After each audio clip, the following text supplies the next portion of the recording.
सोनू हाँ बाबू यहाँ आपका भैया तनी अल्लाह 20 रुपया चलो 5 रुपया सूखी ले 5 रुपया का बीड़ी ले ले 5 रुपया तू खा जा 5 रुपया पैसा शिव ले यार शिव जा जल्दी जा 5 रुपया बीड़ी। अरे 20 बेरी का ही पड़ेगा बाबू। 5 रुपया की बीड़ी 5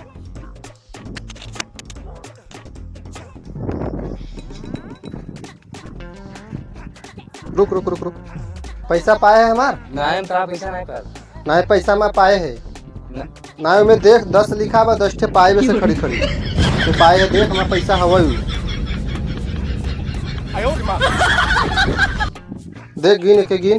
देख 10 लिखा बा गिन पाई 1 2 3 4 5 6 7 8 9 10। बा ना हाँ दे पैसा हमारा हम पैसा में निशान जानते हैं पैसा मार दे बाबू देना हमारा बाद में बार फाट से पाई गया पैसा देना है कहता बाबू दिए ना चल।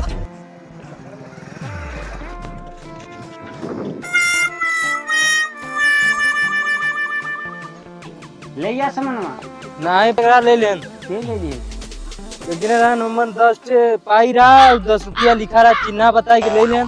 तो 10 रुपया में 10 रुपया लिख रहे में 5 रुपया धन लिखा रहे रुपया के धन है तो चतुर बिना खाए ना मरे। चल अच्छा भाग भाई लिखाई को भेजा तक ससुर का नाते है गुल्ली डंडा गुल्ली खेली चल भागी हमें बताई।